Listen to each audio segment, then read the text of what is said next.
Shalom, shalom, peuple de Dieu.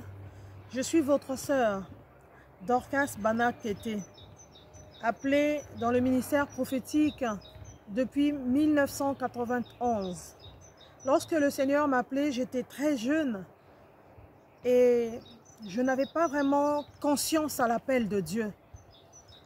Donc je dirais que chemin faisant, bien-aimé, j'ai eu à fouler la grâce de Dieu aux pieds.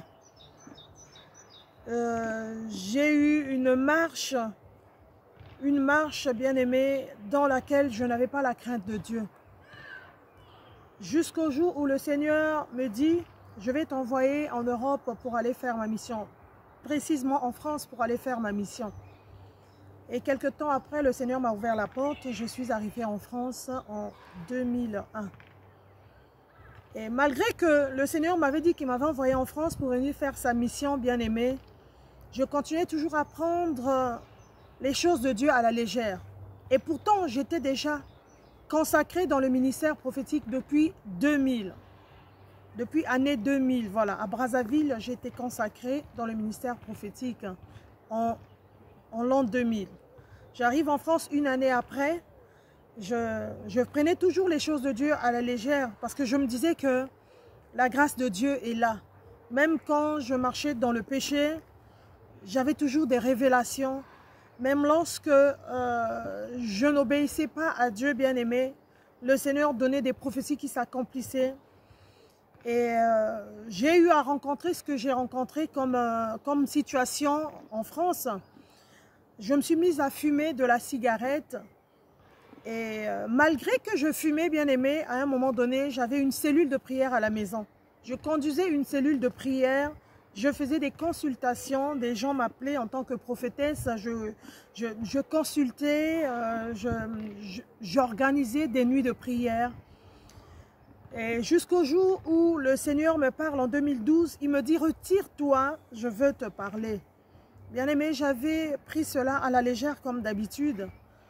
Et quelques temps après, 15 jours après, j'ai été châtiée par le Seigneur.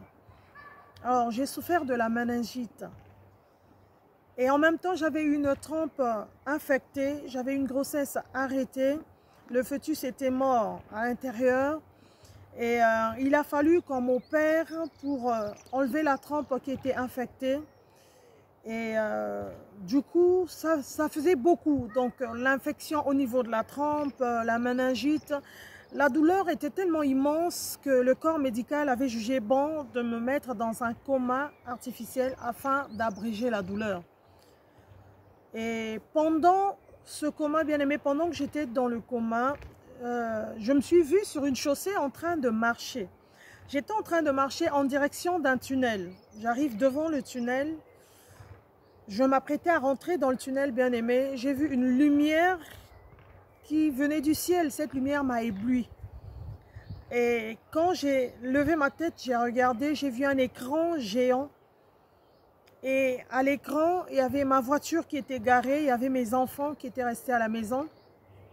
Et le Seigneur me dit d'une voix audible, une voix très forte, « Vanité des vanités, tout est vanité ». Et lorsque cette image, elle passe, bien-aimé, je vois le cortège qui quittait l'hôpital en direction du cimetière. Donc j'ai vu un corbillard, j'ai vu des voitures, vraiment un cortège mortuaire. Et j'avais vu beaucoup de personnes, j'ai vu ma famille en train de pleurer, mes amis.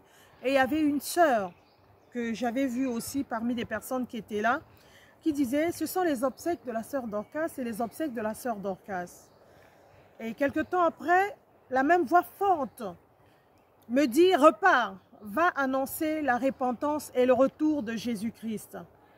Et c'est sur ces mots-là, c'est sur cette parole que je me suis réveillée. Bien-aimée, lorsque je me suis réveillée, j'ai réalisé que l'amour de Dieu, pour moi, personnellement, et pour chacun de nous, n'a pas de limite.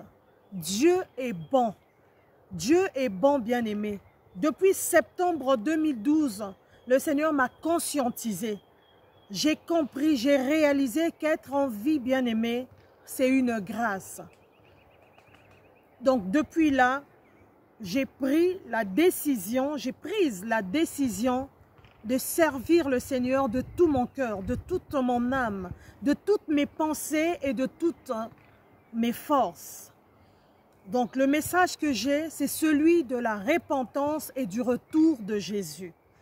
Alors, je fais appel aux personnes qui sont encore restées dans ce genre de choses, en fait, qui servent Dieu, mais qui pensent que on peut tout se permettre. Non, la Bible nous dit que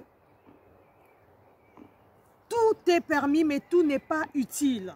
Lorsque nous recevons l'appel de Dieu bien-aimé, nous devons savoir qu'il y a des choses que nous ne pouvons pas faire en tant qu'enfants de Dieu, en tant que ministre de Dieu. Alléluia. Donc voilà un petit peu une partie de mon parcours. Et depuis là, bien-aimé, je conduis un groupe. Mon mari et moi, nous conduisons un ministère pour en fait préparer le peuple de Dieu à l'enlèvement. Puisque la Bible nous dit dans Matthieu chapitre 28 au verset 19, la Bible déclare que « Allez et faites de toutes les nations mes disciples ». Donc nous préparons le peuple de Dieu à l'enlèvement. Nous préparons le peuple de Dieu à devenir disciple de Jésus-Christ. Parce qu'un disciple suit les traces de son maître. Nous ne pouvons pas être disciples sans pourtant suivre les traces du Seigneur. Donc voilà, telle est ma mission sur terre. C'est d'annoncer la repentance et le retour de Jésus. Ma mission, c'est de dire à mes sœurs, à mes frères, au peuple de Dieu, d'abandonner leur mauvaise voie et de se tourner réellement vers Jésus. Parce que Jésus-Christ seul est le chemin, la vérité et la vie. Bien-aimé, loin de Dieu, c'est la mort. Loin de Dieu, c'est la mort. En cette date du 21 septembre 2012, si j'étais décédée, étant consacrée déjà dans le ministère prophétique, conduisant déjà une cellule de prière, donnant déjà des prophéties, j'allais me retrouver dans le lieu de tourment en attendant le jugement dernier et afin d'être jeté dans le feu ardent. Alors bien-aimés, vous qui écoutez ce message de partout là où vous vous trouvez, vous servez Dieu ou vous n'avez pas encore donné votre vie à Jésus, il est temps bien-aimés. Il est temps de faire une rétrospective. Il est temps de prendre conscience et de se donner réellement à Jésus. Il est temps, bien-aimé, de chercher le Seigneur pendant qu'il se trouve et tandis qu'il est encore prêt. Pour ce que le monde est en train de vivre actuellement, ces choses sont déjà écrites, bien-aimés. La Bible nous dit dans Matthieu 24, chapitre 6, dans Matthieu, pardon, chapitre 24, verset 6, la Bible nous dit que ne soyez pas troublés, ne soyez pas troublés, il faut que ces choses arrivent. Bien-aimés, toutes ces choses-là doivent arriver. Ce n'est que le début du commencement, bien-aimés. Que cette pandémie ne fasse pas trembler les enfants de Dieu. Que tout ce qui peut arriver dans le monde ne fasse pas trembler les enfants de Dieu. Au contraire, ce sont des signes annonciateurs du retour de notre Seigneur. Jésus-Christ revient bientôt, bien-aimés. Il revient bientôt. Moi, votre sœur, j'ai souffert de cette maladie, ce virus, je l'ai contracté. J'ai eu le Covid-19. Je l'ai contracté, ce virus, mais le Seigneur m'a fait grâce, le Seigneur m'a guéri, le Seigneur m'a épargné.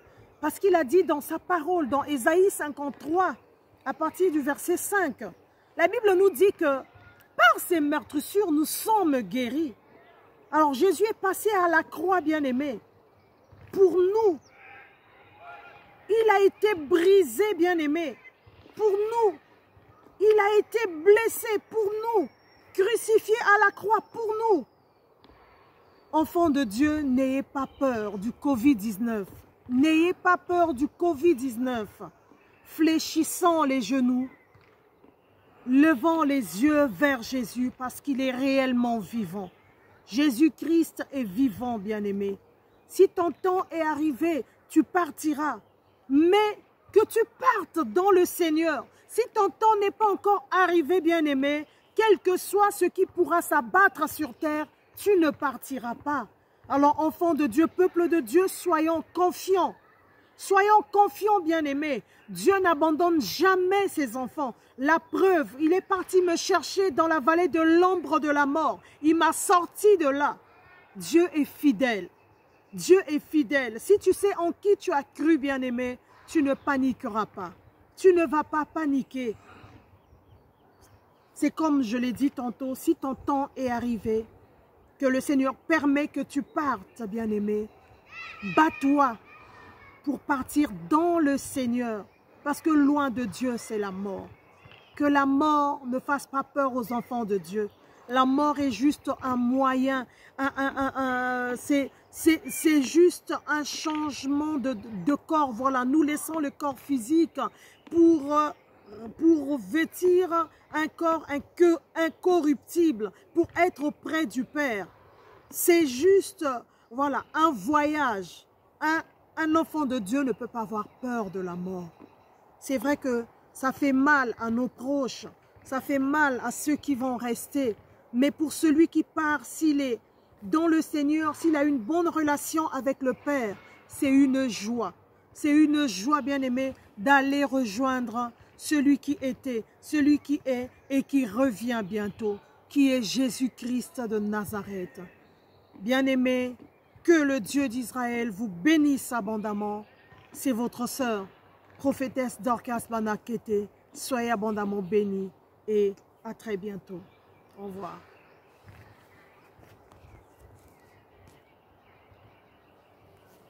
Boubé le roi.